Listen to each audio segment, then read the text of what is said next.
We've come so far from that very first small step for a man, but not as far as our dreams will take us. Within a decade or two, Mars will be our next destination. But are we ready to survive it? This is how to survive on Mars. This red planet is our neighbor in the solar system, but it has none of the components that make life possible here on Earth. It's full of radiation and too cold for liquid water. It has an atmosphere we can't breathe and soil that we can't grow anything in.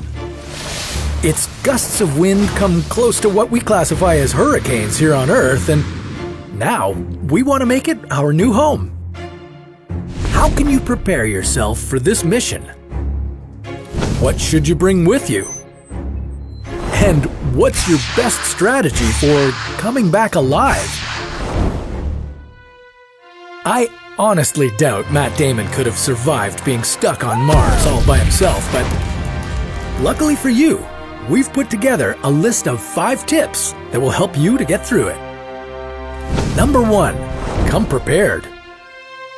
Before you can even board the spaceship, NASA will be testing and training you for months. And I'm not just talking about your physical strengths. Your mental health is just as important.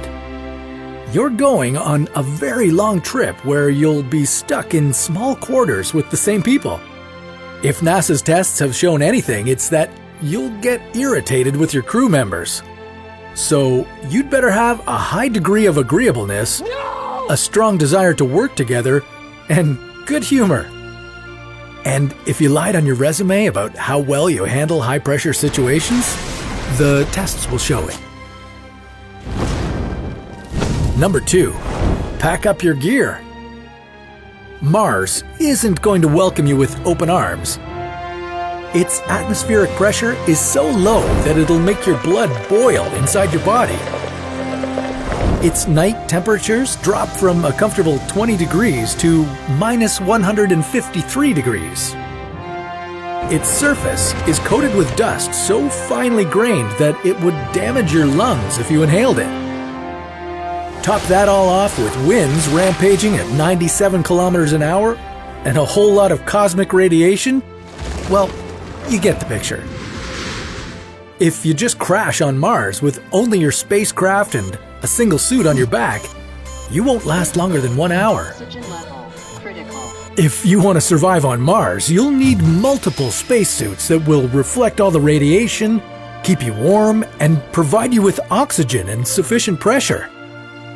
You'll also need a craft you'll live in until a bigger habitat is constructed, and vehicles to take you on your Martian adventures.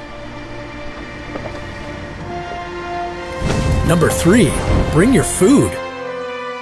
The soil on Mars is a very fine, powder-like dust covering the basalt rock. That's precisely the opposite of fertile. If you want to grow anything on the red planet, you'll need a ton of solid biomass waste. Yeah, you'll be collecting all your poop and all your crew members' poop. And then you'll plant potatoes or whatever it is you want to grow in that mass of poop. You could eventually start growing some lettuce, garlic, and even potatoes, but you'd better stock up with supplies before you go on the mission. And make sure those supplies will last you for at least a year. That's how long it takes for another crew to arrive to Mars. Number 4, don't forget about water. Mars is too cold to have liquid water. Instead, it has its water frozen as the polar ice caps. Of course, you can't bring a year-long supply of water with you all the way to Mars, but here's what you can do. Some initiatives suggest ways that you could extract water in Martian conditions.